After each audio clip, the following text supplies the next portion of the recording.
7월 23일 수요일 하나님 말씀 에스겔 4장 1절부터 17절입니다.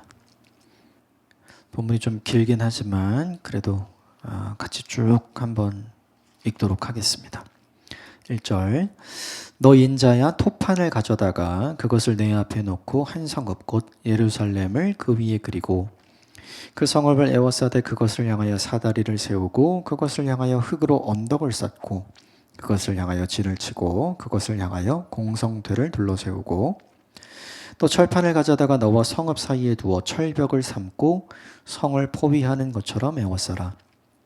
이것이 이스라엘 족속에게 징조가 되리라. 너는 또 왼쪽으로 누워 이스라엘 족속을 죄악을 짊어지되 내가 눕는 날수대로 그 죄악을 담당할지니라. 내가 그들의 범죄한 횟수대로 내가 날수를 정하였나니 곧 390일이라. 너는 이렇게 이스라엘 족속의 죄악을 담당하고 그 수가 차거든 너는 오른쪽으로 누워 유다 족속의 죄악을 담당하라. 내가 내게 40일로 정하였나니 하루가 1년이니라. 너는 또 내 얼굴을 에워싸인 예루살렘 쪽으로 향하고 팔을 걷어 올리고 예언하라. 내가 줄로 너를 동일이니 내가 에워싸는 날이 끝나기까지 몸을 이리저리 돌리지 못하리라. 너는 밀과 보리와 콩과 팥과 조와 귀리를 가져다가 한 그릇에 담고 너를 위하여 떡을 만들어 내가 옆으로 눕는 날수 곧 390일 동안 먹되 너는 음식물을 달아서 하루에 20세겔씩 때를 따라 먹고 물도 6분의 1 흰씩 되어서 때를 따라 마시라. 너는 그것을 보리떡처럼 만들되 그들의 복전에서 인분불을 피워 구울지니라. 또 여호와께서 이르시되 내가 여러 나라로 쫓아내어 흩어버릴 이스라엘 자손이 거기서 이같이 부정한 떡을 먹으리라 하시기로 내가 말하되 아하 주 여호와는 나의 영혼을 더럽힌 일이 없었나이다. 어려서부터 지금까지 스스로 죽은 것이나 짐승에게 찢긴 것을 먹지 아니하였고 가증한 고기를 입에 넣지 아니하였나이다. 여호와께서 내게 이르시되 보라 쇠똥으로 인분을 대신하기를 허락하노니 너는 그것으로 떡을 구울지니라. 또 내게 이르되 인자야 내가 예루살렘에서 의뢰하는 양식을 끊으리니 백성이 근심 중에 떡을 달아 먹고 두려워 떨며 물을 마시다가 떡과 물이 부족하여 피차에 두려워 떨며 그 죄악 중에 쇠폐하리라. 아멘. 이것은 하나님의 말씀입니다. 오늘 본문은 에스겔에게 하나님이 시키신 것이기도 하지만 이것이 아직은 아니지만 이스라엘 본진 아직 지금은 이제 바벨론 그발강가에 있지만 이 사람들은 본진은 아직 예루살렘에 있잖아요. 그러니까 예루살렘에 있는 본토 사람들이 결국 당하게 될 내용인 거죠. 그래서 예루살렘의 미래에 대한 하나님의 말씀이라고 볼 수 있고 이 모든 일은 이제 주전 586년에 그대로 다 이제 이루어지고 있죠. 오늘 본문은 1절부터 17절까지의 내용이 어떤 건지 한번 쭉 정리하고요. 그리고 그 중에서 이제 우리가 좀 생각하고 적용해야 될 부분을 좀 같이 보면 1절부터 3절까지의 말씀은 토판을 가져다가 이것이 예루살렘이다. 그리고 예루살렘이 이렇게 될 거야. 포위되고 둘러싸여지게 될 거다. 그리고 요게 징조가 될 거다. 이런 말씀을 하시죠.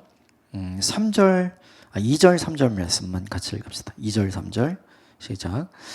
그 성읍을 에워싸되 그것을 향하여 사다리를 세우고 그것을 향하여 흙으로 언덕을 쌓고 그것을 향하여 진을 치고 그것을 향하여 공성대를 둘러세우고 또 철판을 가져다가 너와 성읍 사이에 두어 철벽을 삼고 성을 포위하는 것처럼 에워싸라. 이것이 이스라엘 족속에게 징조가 되리라.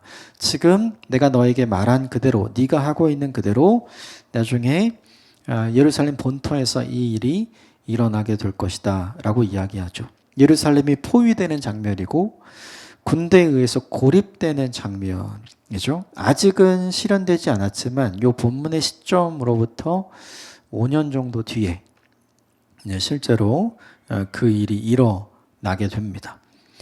그리고 4절부터 6절까지의 말씀은 뭐냐 하면 죗값을 치르게 될 것이다. 에스겔아, 내가 너에게 이렇게 하라고 시킬 건데 그건 뭐냐 하면 이스라엘, 북이스라엘, 남유다를 통틀어 그들이 하나님 앞에 범죄했던 죄의 값을 네가 치르는 거야. 이렇게 이야기를 하죠. 그래서 북이스라엘 향해서는 390일, 그리고 남유다를 향해서는 40일을 정하죠. 그리고 북이스라엘을 향해서는 왼쪽으로 눕고 남유다를 향해서는 이제 오른쪽으로 누워 있어라. 그러니까 누우면 아무것도 할 수 있는 게 없잖아요. 이게 무슨 얘기냐면 이것 그대로 그들이 죄의 대가를 치르게 될 거다. 이 이야기를 하는 거예요. 다시 말하면 원하는 대로 못 하는 거죠. 왼쪽으로 누워 있으면 이제 오른쪽으로 눕고 싶잖아요. 근데 그렇게 하면 안 돼요. 또 오른쪽으로 누워 있으면 왼쪽으로 눕고 싶죠. 바로 눕고 싶죠. 그러니까 그렇게 하면 안 된다는 거죠. 이게 뭐냐면 너희가 원하는 대로 하지 못할 것이고 필연적으로 너희에게 주어진 대로밖에 살아갈 수 없는 삶을 살게 될 거다. 이런 이야기를 해요. 그러면서 중요한 게 7절, 8절. 이건 같이 읽읍시다. 시작. 너는 또 내 얼굴을 에워싸인 예루살렘 쪽으로 향하고 팔을 걷어 올리고 예언하라. 내가 줄로 너희를 동일이니 내가 에워싸는 날이 끝나기까지 몸을 이리저리 돌리지 못하리라. 예루살렘을 향해서도 너희가 이렇게 될 거다. 그러니까 북이스라엘이나 남유다가 주어진 대로 당하면서 살아야 되는 것처럼 예루살렘아 너도 그렇게 될 것이다. 이렇게 이야기를 해요. 그리고 9절부터 12절까지는 먹는 것, 마시는 것에 대한 이야기가 등장을 하는데 조금 읽어보면 10절, 11절, 12절 같이 읽읍시다. 시작. 너는 음식물을 달아서 하루 20세겔씩 때를 따라 먹고 물도 6분의 1 흰씩 되어서 때를 따라 마시라. 너는 그것을 보리독처럼 만들되 그들의 목전에서 인분불에 피워 굴 지내라. 하루에 밥을 먹는데 10절에 보면 20세겔씩 요거 이야기하죠. 이게 오늘날 우리로 치자면 그냥 밥 한 공기 정도라고 생각을 하면 될 것 같아요. 생명의 삶 그 왼쪽 하단에 보면 각주에 보면 20세겔이 대략 한 230g 정도 된다. 밥 한 공기 조금 눌러 담으면 그 정도 되잖아요. 그러니까 하루에 밥 한 공기 정도밖에 못 먹는다. 근데 그 칼로리가 얼마나 되겠어요? 그러니까 굉장히 적은 양을 먹을 수밖에 없는 이유는 먹을 게 없다는 뜻이죠. 두 번째 11절도 보면 물도 6분의 1 흰씩 대략 한 그냥 500ml 생수 한 병 정도인데 먹을 물이 없어지는 거죠. 아까 1절에서 3절에 나왔던 것처럼 예루살렘이 포위되고 그 안에 있는 사람들이 먹을 거 마실 거 이런 게 없어지는 상황인 거죠. 더 중요한 건 음식을 만들 때 필요한 불이 필요한데 12절에 보면 인분을 태워서, 그죠? 보통 인분은 이 땔감으로 쓰지 않았어요. 짐승의 것은 씁니다. 나중에 그걸 허락해 주시는데 보통 소똥 이런 거 이제 잘 말려서 쓰면 좋은 땔감이 됐죠. 화력도 세고. 근데 그걸 더 구할 수 없는 거예요. 그러면 무슨 뜻이에요? 가지고 있던 가축들도 다 이제는 없어진 상황이 돼버린 거죠. 그러니까 9절부터 12절까지의 내용이 뭐냐면 포위된 이후로 예루살렘의 상태가 얼마나 심각해지고 피폐해지는지를 보여주는 거예요. 너희 앞으로 이렇게 될 거다. 이 상황을 보여주고요. 그리고 13절부터 15절까지의 내용이 너희 포위되어서 끝나지 않는다. 그거로 끝나지 않고 그 포위되었던 모든 사람들이 여러 나라에 흩어지는 인생을 살게 될 거다. 그러니까 포로로 끌려가고 노예로 끌려가는 인생을 살게 될 거다. 근데 이미 남유다 사람들은 그게 어떤 건지 알고 있죠. 북이스라엘이 아수르에 의해서 멸망할 때 북이스라엘에 살고 있던 사람들이 많은 다른 이방 나라로 끌려가잖아요. 그리고 이방 나라에 있는 사람들을 이주시켜서 혼합주의 정책을 쓰죠. 그러니까 그게 어떤 건지 남유다 사람들이 너무나 잘 알고 있었던 거죠. 그리고 실제로 이 본문 속에 있는 에스겔은 실제로 예루살렘에서 포로로 끌려온 사람, 그리고 1세대 포로인 다니엘은 지금 바벨론 수도에 있잖아요. 자기들 현실이거든요.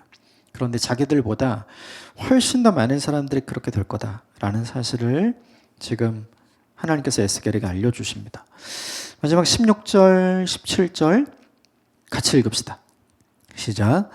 또 내게 이르시되 인자야 내가 예루살렘에서 의뢰하는 양식을 끊으리니 백성이 근심 중에 떡을 달아 먹고 두려워 떨며 물을 마시다가 떡과 물이 부족하여 피차에 두려워 떨며 그 죄악 중에서 쇠폐하리라. 쇠폐하리라. 이게 하나님께서 주신 결론이에요. 너희는 고립될 거고 너희는 흩어질 거고 결국 너희는 패망하게 될 것이다. 이게 결론이죠. 이게 오늘 4장 1절부터 17절까지 전체 내용이에요. 그럼 중요한 건 이 내용은 지금 포로로 이미 끌려와 있는 그발강가에 있는 에스겔과 포로로 끌려온 사람들이 들어야 할 말일까요? 아니면 아직 본토에 남아있는 예루살렘에 남아있는 사람들이 들어야 할 말일까요? 오늘 본문 전체의 내용은 이미 포로로 끌려온 사람들을 향해서 말한 것도 아니고 그들의 미래에 대해서 이야기한 것도 아니에요. 지금 본토에 있는 예루살렘에서 아직 살아가고 있는 사람들에 대한 시드기야와 남겨진 남유다 백성들을 향해서 하나님께서 하시는 말씀이거든요. 그러면 이건 에스겔이 들어야 하는 말이 아니죠. 오히려 지금 예루살렘에 있는 시드기야에게 들려주시는 말, 혹은 예레미야에게 들려주시는 말, 혹은 아직 남아있는 신실한 하나님의 사람들에게 들려주셔야 하는 말. 근데 중요한 건 왜 하필 하나님은 그들에게 들려주시지 않고 오늘 본문 이미 포로로 끌려와 있는 바벨론 그발강가에 있는 사람들과 에스겔에게 들려주시는가? 왜 그런가? 이유가 있어요. 지금 예루살렘 본토에 있는 사람은 어떤 생각이 있냐면 아직 예루살렘 성전이 무너지지 않았잖아요. 예루살렘 성전은 무너지지 않아. 왜냐하면 하나님이 우리와 함께 계시기 때문이야. 그래서 우리는 괜찮아. 예레미야 말을 듣지 않아도 돼. 그대로 되지 않을 거야. 이게 아직 여기 있는 사람들의 생각이고 믿음이었어요. 성전이 아직 우리에게 있고 하나님의 함께 계심이 우리에게 있어. 패망은 없을 거야. 이건 그들의 생각이죠. 그럼 지금 끌려와 있는 사람들은 뭐예요? 아직 성전 거기 있고 하나님도 거기 임재해 가시는데 다니엘도 끌려왔고 에스겔도 끌려왔고 1, 2차 포로된 사람들 엄청 많거든요. 이 사람들은 그럼 뭐예요? 아니죠. 되게 중요한 거죠. 지금 예루살렘 본토에 있는 사람들은 예레미야의 말을 그래서 계속해서 무시하고 있는데 왜 이 사실을 지금 그발강가에 있는 사람들에게 알려주는가? 그 말씀대로 그대로 될 거야. 그 말씀대로 그대로 될 거야. 이 사람들은 뭘 아는 거예요? 이미 말씀대로 되었잖아요. 그러니까 하나님께서 에스겔에게 말씀하신 대로 저기도 분명히 그렇게 될 거라고 믿을 사람이 누구밖에 없어요? 이 사람들밖에 없어요. 그럼 중요한 게 왜 이걸 알려줬을까요? 기도하라고요. 예루살렘 본토에 남아있는 사람들은 예레미야가 아무리 이야기해도 믿지 않았죠. 기도하지 않아요. 간구하지 않아요. 순종하려는 마음이 없어요. 그런데 이미 끌려온 사람들은요, 말씀대로 됐잖아요. 억울한 측면이 있긴 하죠. 그러나 말씀대로 되었어요. 그걸 자기들이 경험하고 있는 사람이에요. 앞으로 이렇게 될 거야를 알려주면 누가 기도할 수 있겠어요? 이 사람들만 어떻게 할 수 있냐면 기도할 수 있어요. 바벨론의 포로가 된 사람들만 할 수 있는 일이 있어요. 예루살렘 성전에 아직 머무르지 않았지만 우린 이미 포로가 되어 있어. 예레미야 말대로 우리는 이미 바벨론의 포로가 되어 있어. 우리는 하나님께서 에스겔에게 전한 이 말씀을 믿어야 되고 수용해야 돼. 말씀대로 되고 있다니까. 그러면 우리가 해야 할 일은 뭘까? 여기를 위해서 기도해야지. 하나님은 지금 이 작업을 통해서 뭘 준비하고 싶은 거냐면 앞으로 5년 후, 7년 후 이 예루살렘에 있는 이 남유다 본토에서 일어날 일들을 위해서 지금 7년 전에 이미 뭘 준비하고 계시는 거예요? 그때 그 사건을 위해 중보하고 기도할 하나님의 사람들을 만들고 계시는 거죠. 여기는 안 할 거니까 여기에다 알려주시면서 그 일을 하게 하시는 거죠. 여러분, 이게 너무너무 중요합니다. 우린 다 이렇게 생각해요. 그거 내 일이 아닌데 왜 나한테 알려주시지? 그거 나와 상관없는 일인데 왜 나로 하여금 알게 하시지? 나도 억울한 게 많은데 내가 왜 저들을 위해 그 일을 해야 하지? 이런 생각이 드는 하나님의 말씀을 읽을 때도 있고 설교를 듣게 될 때도 있고 큐티하면서 그런 깨달음이 문득문득 들 때가 있거든요. 그때 하나님이 우리에게 하시는 일이 뭔가, 그걸 위해서 기도할 사람을 준비하시는 거예요. 그들이 기도 안 할 거기 때문에 우리로 하여금 기도할 수 있고 우리로 하여금 그들을 위해 중보할 수 있는 사람으로 만드시는 거죠. 하나님은 포기가 없어요. 하나님이 이들을 포기한 것 같죠? 아니요. 전혀 알지 못하는 너무나 멀리 떨어진 사람들을 통해 하나님은 이들을 위해 기도하고 그들을 위해 중보하도록 만들어 가시는 거예요. 이 일이 저와 여러분이 해야 할 일이에요. 또 하나가 있어요. 뭐냐면 끌려온 남유다 사람들, 지금 이미 포로가 된 사람들에게도 뭐가 있냐면 억울한 면이 있어요. 왜 하나님은 우리를 돕지 않으시는가? 아직 본진이 건재하잖아요. 아직 거기에 사람들이 살고 있고 예루살렘 성전 무너지지 않았잖아요. 그러니까 끌려온 사람들이 생각하는 거, 왜 하필 나만 여기 왔나? 하나님 날 미워하시나? 하나님 날 버리셨나?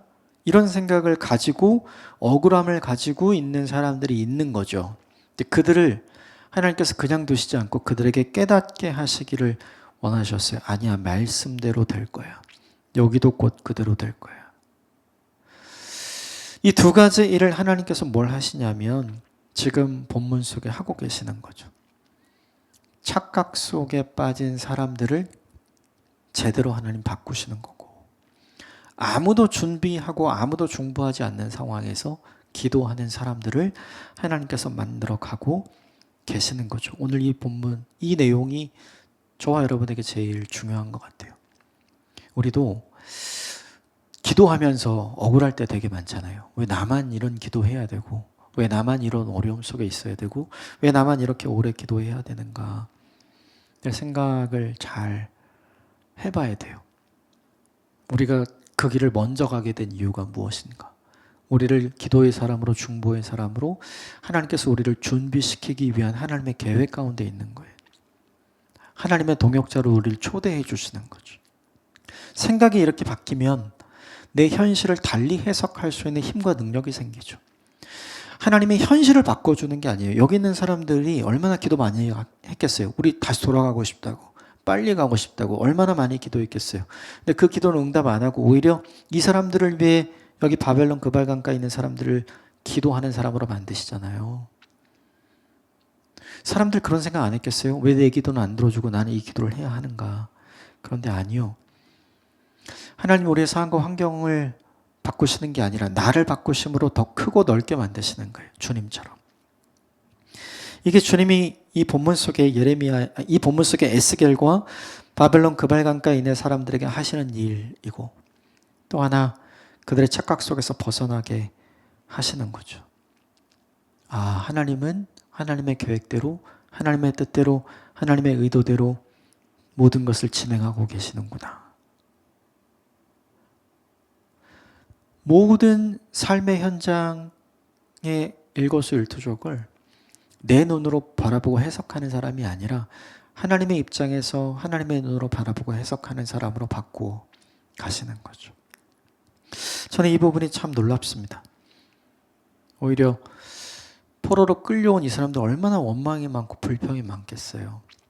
그런데 하나님은 이들의 신앙도 성장하고 성숙시켜 주시고 또 이들을 아직 남아있는 본질을 위한 중보자로, 기도자로 만들어 가시는 하나님의 큰 그림.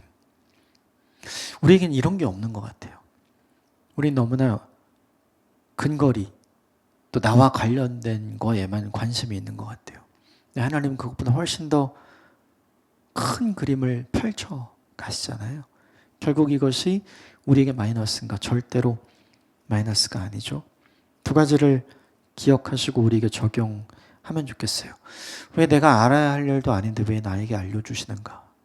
기도의 사람이 되라고요. 중보의 사람이 되라고요. 또 하나, 왜 나만 이렇게 돼야 되는가? 억울함을 원망과 불평으로 호소하는 사람이 아니라 하나님의 큰 그림이 있다는, 나를 사용하기를 원하시고 내가 성장하고 성숙하기를 원하시는 하나님의 큰 그림이 있다는 것을 받아들이는 사람이 되기를 원하시는 거죠. 저는 이 깨달음이 저와 여러분에게 있게 되기를 주님의 이름으로 축복합니다. 함께 기도하겠습니다.